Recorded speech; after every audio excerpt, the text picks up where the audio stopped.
이 시간에는 열왕기상 19장 9절부터 14절까지 읽었습니다. 말씀의 제목은 낙심의 해결책입니다. 낙심의 해결책. 성경에는 참 수많은 믿음의 인물들이 나오지만 그 믿음의 인물들 가운데 가장 드라마틱하게 산 사람을 꼽으라면 아마 엘리야를 꼽을 겁니다. 예전에 읽은 어떤 책에서 어떤 정신과 의사가 성경에 나오는 인물들을 쭉 내용 가지고 검사를 했는데 성경에 나오는 인물 중에서 우울증이 심한 인물이 둘 있어요. 우울증이. 그게 누구냐? 엘리야하고 예레미야랍니다. 엘리야랑 예레미야. 게다가 내용상으로 볼 때 엘리야는요, 우울증 외에 공황장애까지 있어서 우리 성경에 보면 그러잖아요. 로뎀나무 아래서 자기 좀 데려가 달라고, 그만 죽게 해달라고 하나님 앞에 기도합니다. 그런데 그랬던 엘리야가 열왕기하 2장 11절을 보니까 어떻게 됐습니까? 죽지 않고 하나님께서 보내주신 불수레를 타고 하늘로 올라갑니다. 우리가 앞에서 살펴본 열왕기상 18장을 보면 엘리야가 짧은 기도를 했는데 어떻습니까? 하늘에서 불이 내려와 가지고 제단을 다 태웠습니다. 얼마나 위대한 일이에요. 그런데 열왕기하 그 다음 열왕기하 19장에 나오는 엘리야를 보면은 이세벨이라고 하는 여자의 편지 한 통을 받고 막 까무러칠 정도로 겁이 나가지고 도망을 갑니다. 엘리야는 예수님께서 변화산에서 구약을 대표하는 두 사람을 만나세요. 그 중에 한 사람이 엘리야예요. 또 한 사람이 누구냐면 모세예요. 모세. 여러분, 우리가 흔히 국가대표를 줄여가지고 뭐라 그러냐면 국대라고 합니다. 국대. 국가대표. 오늘도 9시부터 축구 경기가 있는데, 자, 국가대표, 국대라 그러죠. 근데 엘리야는 구약을 대표하는 선지자예요. 그래서 구대라 그래요. 구대. 자, 그런데 야고보서 5장 17절을 보니까 야고보서 5장 17절에서 엘리야에 대해서 뭐라 그랬습니까? 시작. 엘리야는 우리와 성정이 같은 사람이로되. 무슨 뜻입니까? 엘리야는 우리와 같이 평범한 사람이라는 뜻이에요. 그와 동시에 또 무슨 뜻입니까? 우리 역시도 엘리야 이상의 놀라운 은혜와 능력과 축복을 받을 수 있다. 이걸 얘기해 주는 거예요.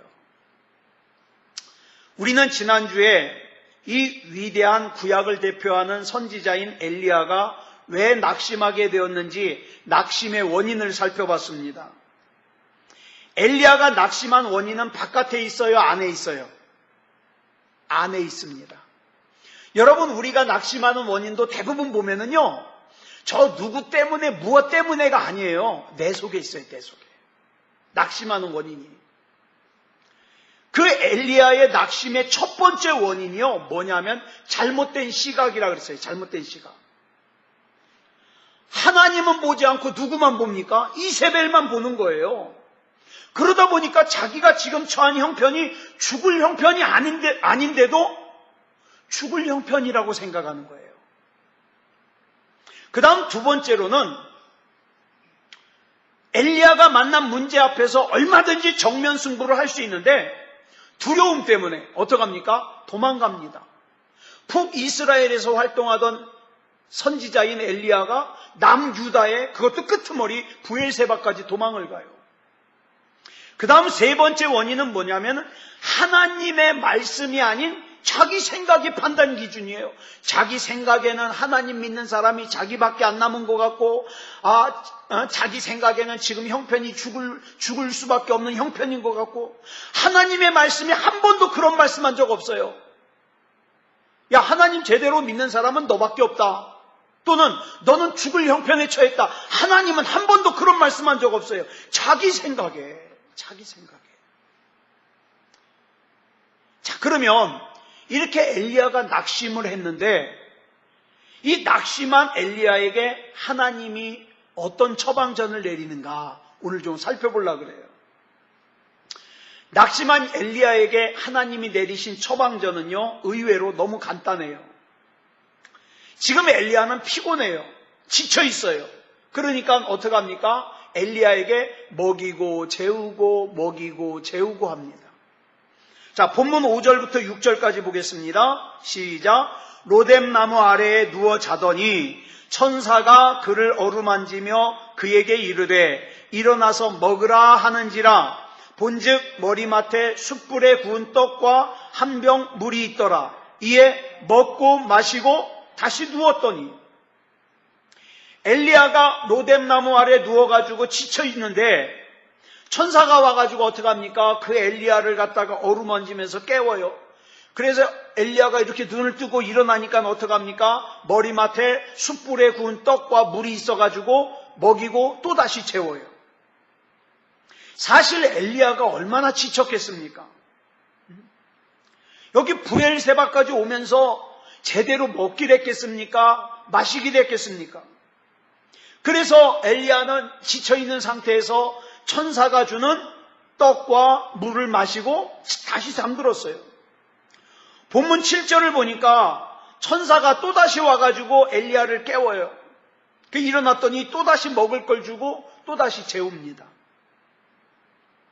몸과 마음이 힘들어서 탈진해 있는 엘리야에게 천사가 와가지고 해준 것은 아주 간단해요.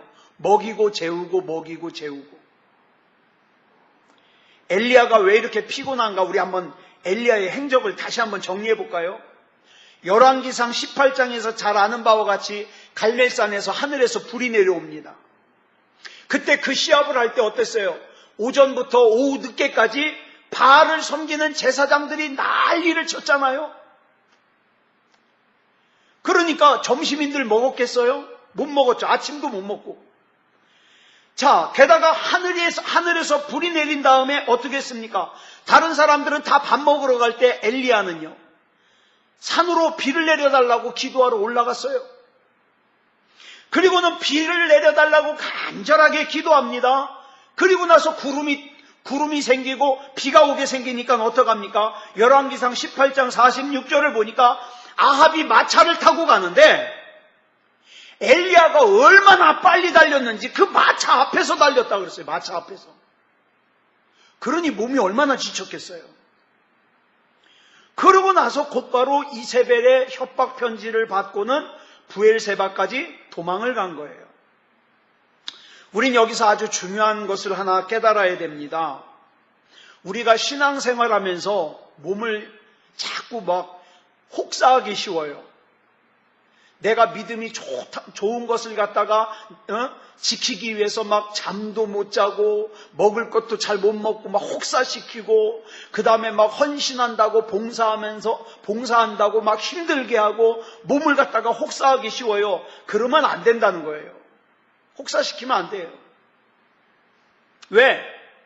몸이 지치면 마음도 지쳐요. 영혼도 지쳐요. 그래서 우리 영혼의 슬럼프가 찾아올 때 가만히 생각해 보면요, 대부분이 어떤 때예요? 몸이 지쳐 있을 때예요. 그냥 막 회사에서 또는 학교에서 직장에서 몸이 지쳐 있을 때 어때요? 신앙적인 슬럼프도 찾아온다 이 말이에요. 그래서 간혹 보면 참 믿음이 좋은 사람인데 영적으로 탈진하고 슬럼프가 찾아올 때가 있어요. 이유가 뭔가 보니까 몸이 몹시 지쳐 있어요. 몸이 너무 지치고 피곤하면요, 기억하세요? 영적으로도 탈진하고 슬럼프가 옵니다. 고든 맥도날드라는 분이 있어요. 목사님인데 이분이 참 좋은 책을 많이 썼는데 그 중에 하나가 영적 열정을 회복하라라는 제목의 책이에요. 근데 이 책에서 어떨 때 영적인 열정이 식어버리는가 그 이유를 갖다가 쭉 정리를 하는데 그 중에 첫 번째 이유가 뭐냐 하면 고갈된 상태예요. 너무 영적으로나 육체적으로나 지쳐가지고 이 속에 아무것도 없어요. 여러분 설교하는 사람도 자꾸 은혜로운 설교를 자꾸 듣고 그 다음에 책을 읽고 성경을 읽고 그래가지고 채워놔야지. 매일 설교만 하다 보면 어떻게 해요? 있는 거 다 뽑아내다 보면 고갈이 와요. 고갈이. 그러면 지쳐버려요. 그러니까 어떻게 해요? 지치지 않으려면 부지런히 좋은 설교도 듣고 좋은 책도 읽고 성경도 읽고 그렇게 해서 채워야 되는 거예요. 자, 그런데 이 고갈된 상태로 슬럼프에 빠진 얘가 오늘 본문에 나오는 엘리야예요.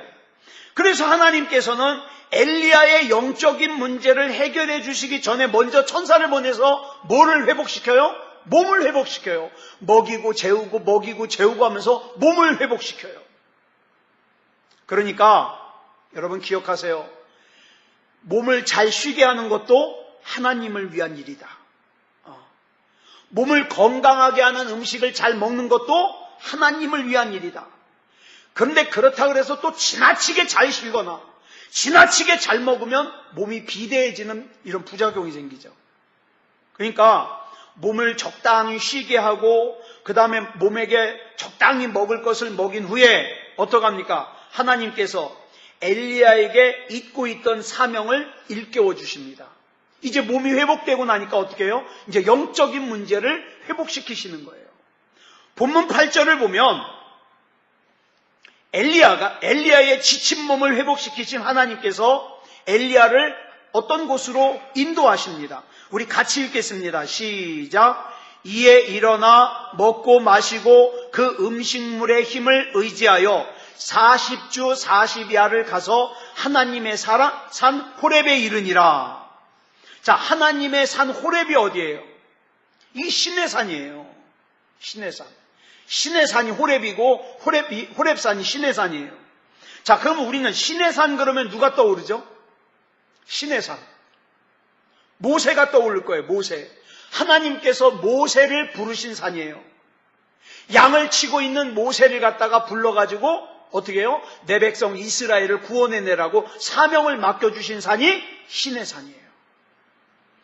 엘리야가 활동하기 약 600년 전에 하나님께서 출애굽의 사명을 주시기 위해서 모세를 시내산에서 부르고 모세를 직접 만나시고 모세와 언약을 체결하신 산이 바로 시내산입니다. 그러면 왜 하나님께서는 엘리야를 그 시내산으로 인도하셨는가? 본문 9절 보겠습니다. 시작. 엘리야가 그곳 굴에 들어가 거기서 머물더니 여호와의 말씀이 그에게 임하여 이르시되 엘리야야 내가 어찌하여 여기 있느냐. 여기 보니까 먼저 중요한 게 있어요. 그곳 굴 이렇게 나오죠. 그곳 굴에.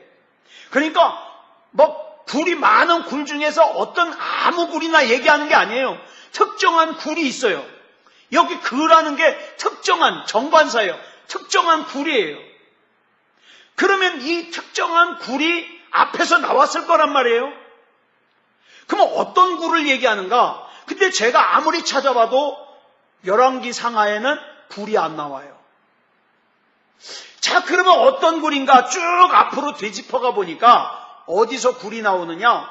출애굽기 33장 21절로 23절에 굴이 나와요. 여기서는 그 굴을 뭐라고 표현했느냐? 반석 틈이라고 표현했어요.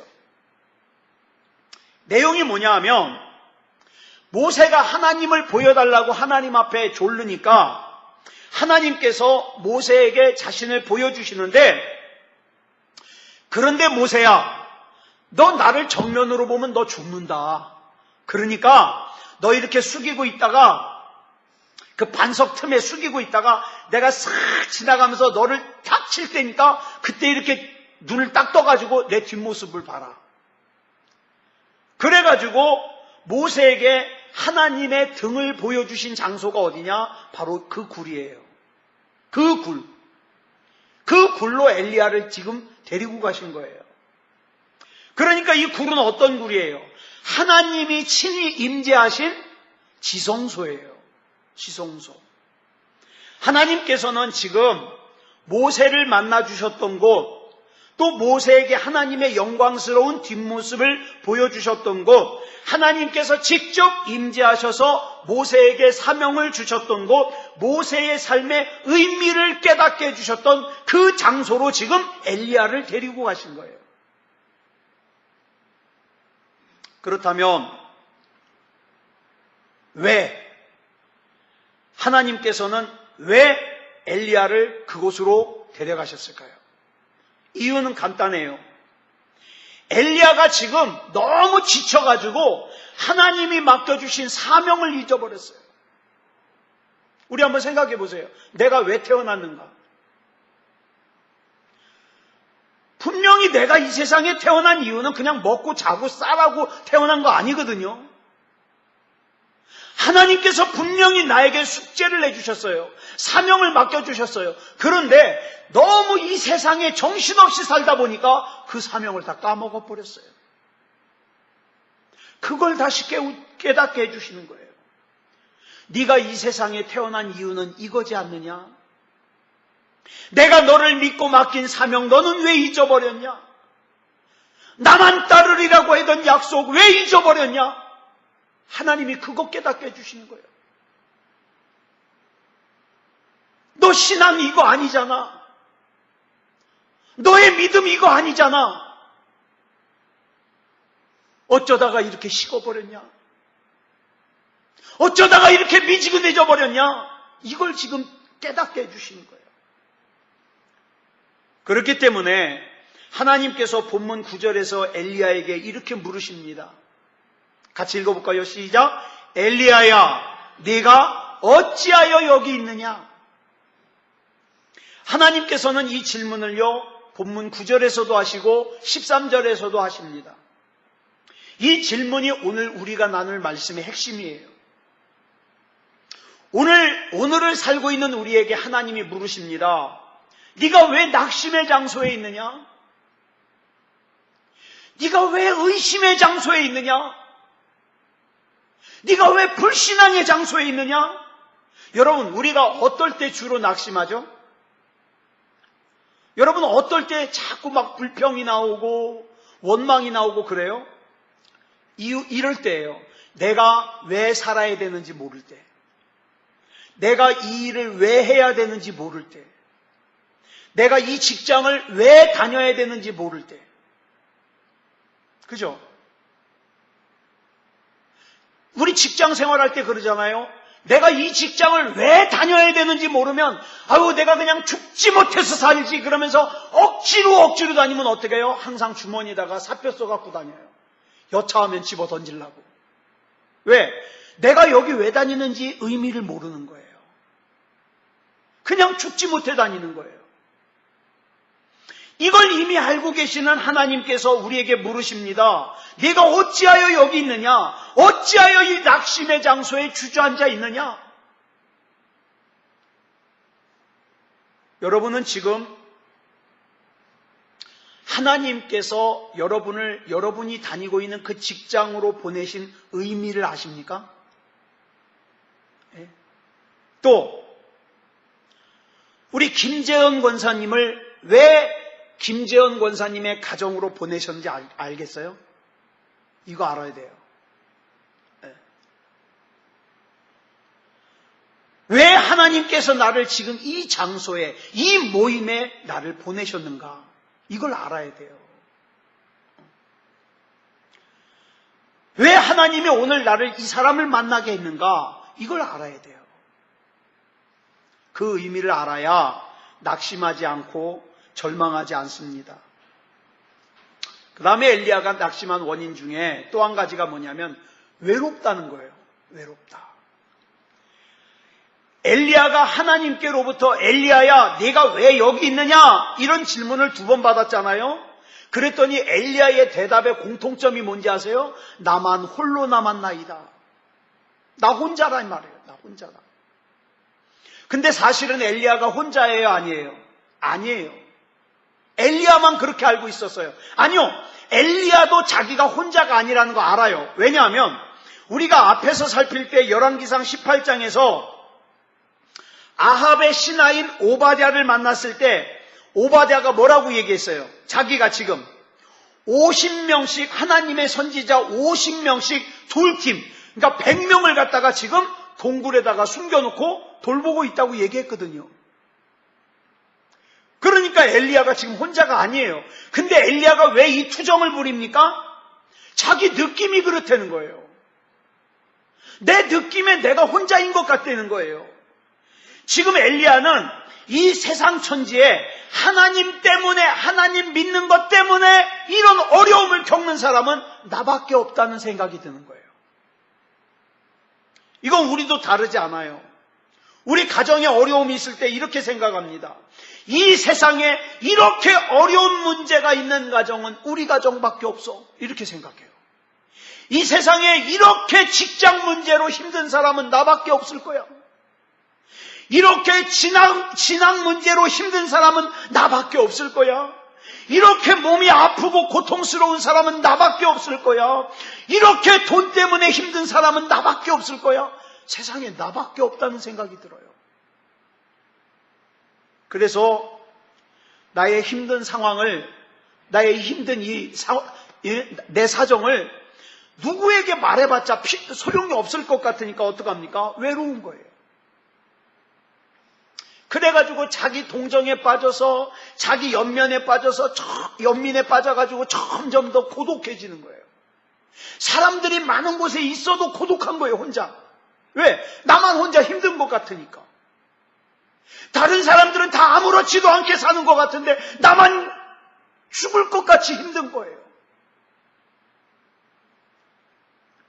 그렇기 때문에 회사에서 같이 일하는 사람들이 여럿이 있어도 어떻습니까? 혼자라고 느껴져요. 한 방에서 같이 자는 배우자가 있어도 혼자라고 느껴져요.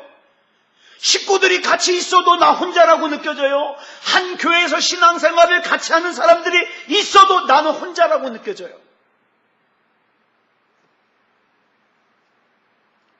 우리 교회가 뭐 전성도로 해봐야 얼마 됩니까? 근데 문제가 뭔지 아세요? 1년 다 지나도록 대화 한 번도 안 해보는 사람들이 있다 이 말이에요. 이 문제죠. 그 몇 명 되지도 않는데. 같은 교회라고 하는 같은 공간 안에 있지만 진짜로 믿음의 식구라고, 진짜 믿음의 공동체라고, 진짜 예수님의 지체라고 여기질 못하니까, 그렇게 느끼질 못하니까 어떡합니까? 대화도 못하는 거고 외로운 거예요. 외로운 거예요. 그렇다면 정말 그 문제를 가지고 있는 사람이 나 혼자냐? 여러분의 가정이 가지고 있는 문제가 여러분 가정만 그러냐? 예? 직장 때문에 고민하는 사람이 나만 그러냐? 신앙생활에 있어서 하나님을 제대로 잘 섬기는 건 나밖에 없냐? 정말 나만 하나님을 제대로 열심히 섬기고 있느냐? 아니요. 그렇지 않아요. 본문에 나오는 엘리야가 바로 이런 상황이에요. 주여, 내가 주님을 향하여 내는 열심이 특별히 큰데 이런 열심을 가진 사람은 나밖에 없습니다. 이때 하나님이 말씀하시죠. 착각하지 말아라. 너 말고도 아합의 핍박과 환난 속에서도 바알에게 무릎을 꿇지 않고 진실한 믿음을 지킨 내 백성이 7,000명 있다. 그렇습니다. 우리 하나님께서는 지금도 저와 여러분에게 혼자가 아니라고 말씀하셔요. 자기는 자꾸 혼자라고 담을 치는데 아니요, 우리 하나님은 자꾸 그 담을 걷어내길 원하셔요. 믿음의 식구들이 내 주변에 있어요. 나와 함께 십자가를 같이 짊어지고 가는 내 남편, 내 아내, 내 아이들, 내 부모님이 있어요. 그리고 엘리야에게는 바알에게 무릎을 꿇지 않은 7,000명뿐만 아니라 이제 곧 만나게 될 제자 엘리사가 있어요. 엘리사가. 그렇습니다. 교회는, 신앙생활은 이런 동역의 현장이 돼야 돼요. 가만히 보면 교만한 사람들은 동역을 못합니다. 왜? 자기 수준에 안 맞거든요. 하나님께서 나를 우리 가정에 보내신 이유, 하나님께서 나를 우리 직장에 보내신 이유, 하나님께서 나를 내 주변 사람들에게 보내신 이유가 그곳에 나를 선교사로 보내셨다면, 바꿔 말하면 하나님께서는 내 주변에 있는 사람들을 또 나를 위하여 선교사로 보내셨다는 걸 믿어야 돼요. 내가 넘어지지 않기를, 내가 시험에 들지 않기를. 우리가 낙심에 빠질 때 가장 무서운 적이 고독입니다. 그러나 우리에게 좋은 동역자가 있다는 걸 잊으면 안 돼요. 더욱이 요한복음 16장 32절을 보면 우리 주님께서 이렇게 말씀하셔요. 시작. 보라, 너희가 다 각각 제 곳으로 흩어지고 나를 혼자 둘 때가 오나니 벌써 왔도다. 그러나 내가 혼자 있는 것이 아니라 아버지께서 나와 함께 계시느니라. 이게 뭐냐면 예수님의 제자들이 죽기까지 예수님을 따르겠다고 큰소리 뻥뻥 쳐놨는데 예수님이 붙잡히니까 어떻게 해요? 제자들이 예수님 버리고 다 도망갔어요. 그렇게 제자들에게 버림받고 예수님께서 십자가를 지시고 골고다로 올라가시는데 얼마나 몸과 마음이 힘들었겠어요. 그렇지만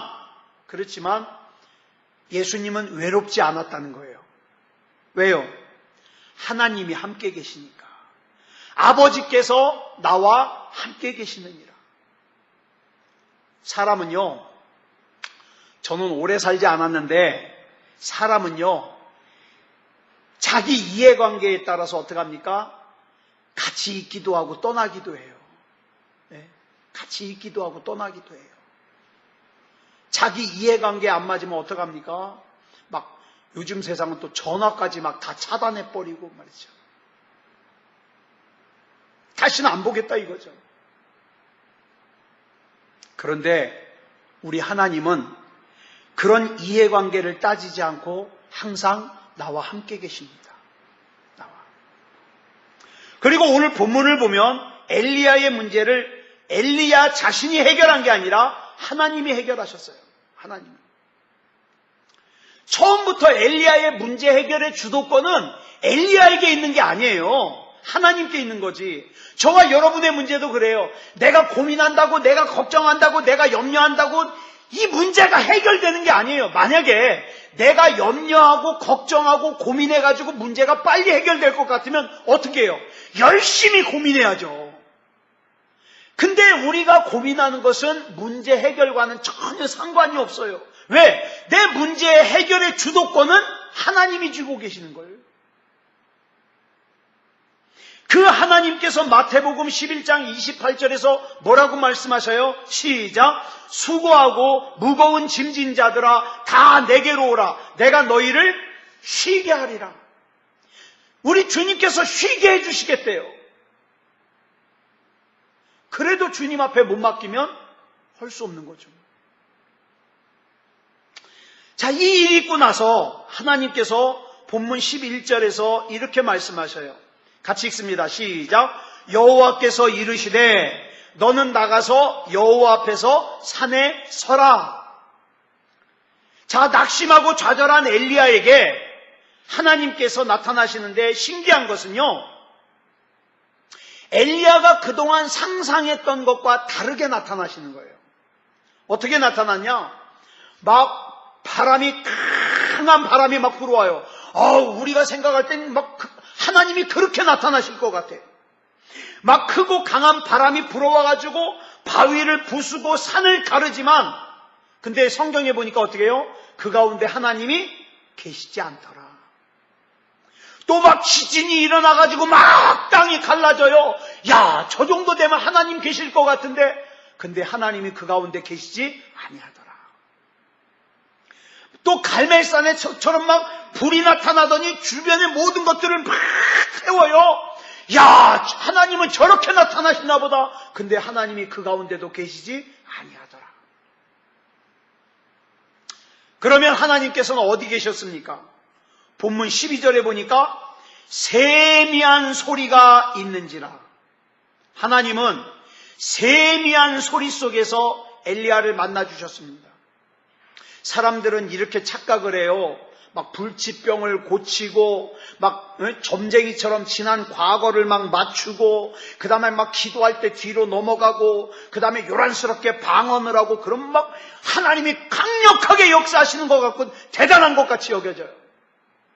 물론 이런 것들이 나쁘다는 말은 아니에요. 근데 오늘 본문에 보니까 하나님께서는 엘리야에게 크고 강한 바람도 보여주시고 지진도 보여주시고 불도 보여주셨어요. 근데 뭐라 그랬어요? 중요한 것은 그 가운데 하나님이 계시지 않았다는 거예요. 이런 외적인 큰 능력들은 하나님을 간접적으로 보여주십니다. 물론 기도하면 질병이 낫을 수 있습니다. 근데 그 질병이 낫는 것을 통해서 하나님께서 간접적으로 역사하시는 거예요.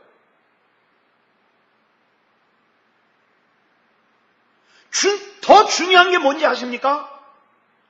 하나님께서 우리 영혼에 직접적으로 말씀해 주시는 건 뭐예요? 세미한 음성이에요. 조용한 가운데 하나님을 만나야 돼요. 이 하나님과의 만남을 만나는 사람이 진짜 믿음이에요.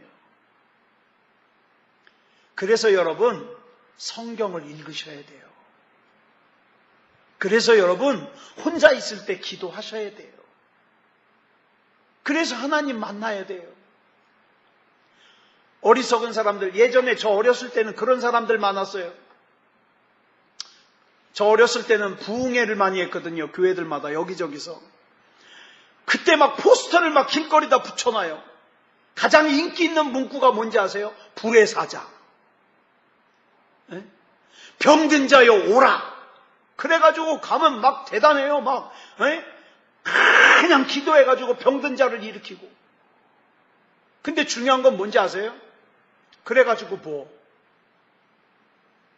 그래가지고 믿음이 뭐가 달라졌는데? 개인적으로 하나님 말씀을 묵상하고 하나님의 음성을 듣고 기도한 사람들은 신앙이 잘하지만 신기한 거 좋아하고 뭐 강사가 와가지고 막 기도하다가 입에 탁 치니까 뒤로 막 넘어가고 그런 사람들 중에 그 신앙이 유지되는 사람이 거의 없더라는 거예요. 하나님의 음성을, 그 세미한 음성을 들어야 돼요. 이 하나님과의 만남을 잘 설명해 주는 책이 있어요. 기독교의 고전 중에 하나님의 임재 연습이라는 책이 있어요.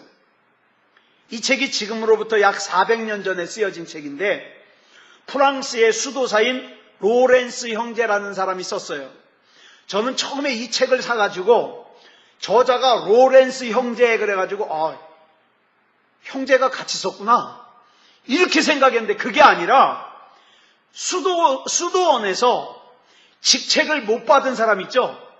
직책을 못 받은 사람을 그냥 흔하게 부를 때 남자는 형제라고 부르는 거예요. 우리 김성진 형제 이런 것처럼 형제 이렇게 부르는 거예요. 그 로렌스 형제. 그러니까 직급이 높아요? 안 높아요? 안 높은 사람이에요.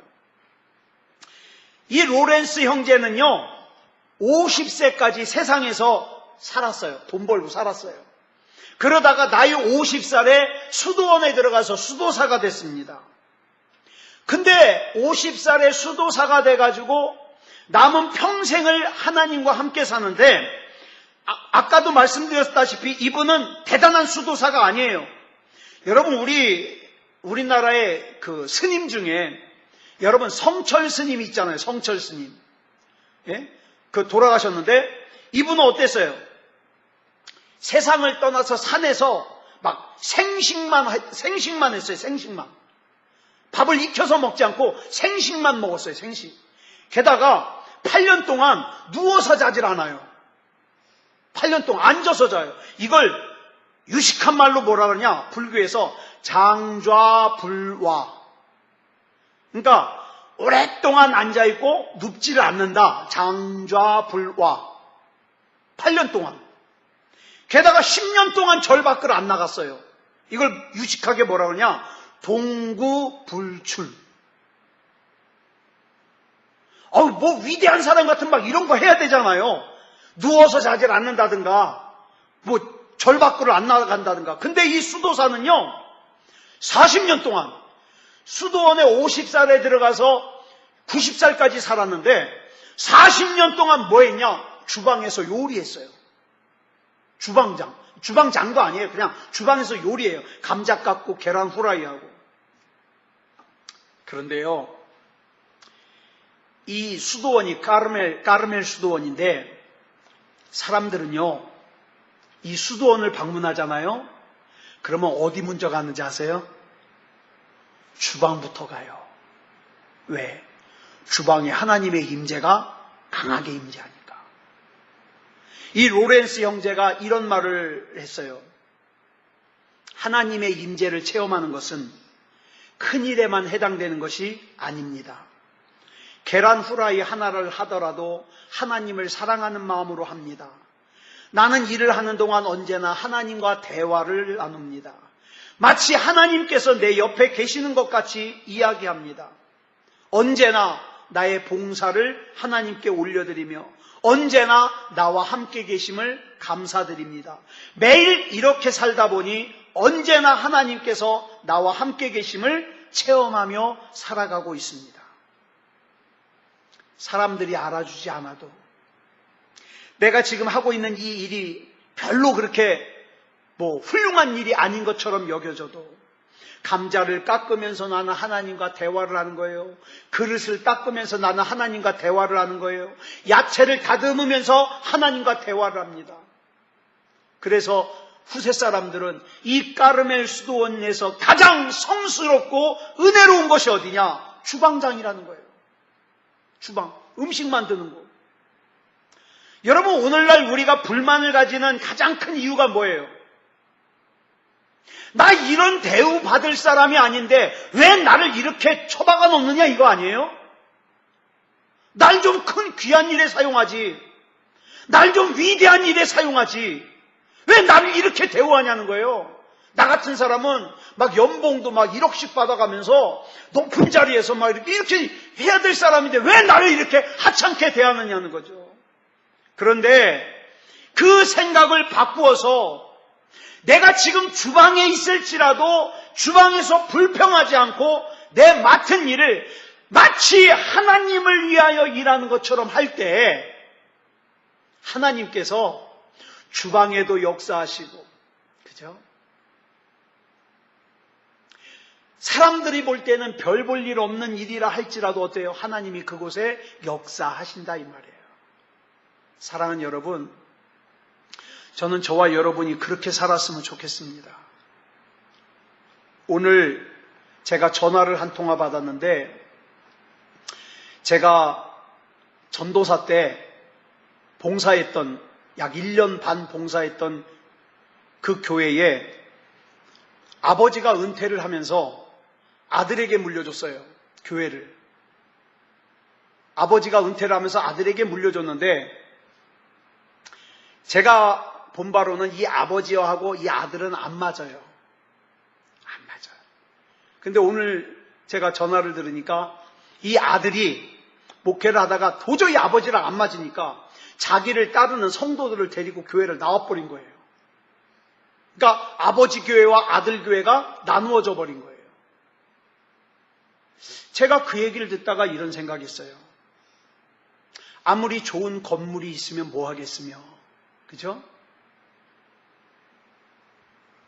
사랑하는 여러분, 그 하나님의 마음 아프게 하는 거잖아요. 자, 오늘 내가 하는 일을 통해서 하나님이 어떤 영광을 받으실까? 자, 오늘 이렇게 기도하지 않으시겠습니까? 하나님, 내가 어느 곳에 있든지 하나님 나와 함께 계셔 주십시오.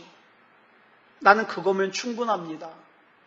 내가 돈을 많이 벌든 적게 벌든 사람들이 나를 인정해 주든 인정해 주지 않든 그건 중요하지 않습니다. 하나님이 나와 함께 계셔 주시면 그것으로 충분합니다. 이렇게 고백한 저와 여러분이 되기를 그리스도 예수님의 이름으로 축복합니다. 기도하겠습니다. 사랑의 아버지 하나님 감사합니다. 엘리야가 그 위대한 하나님의 일꾼 엘리야가 낙심해서 실족해서 로뎀나무 아래서 하나님 앞에 그만 데려가 달라고 기도했을 때,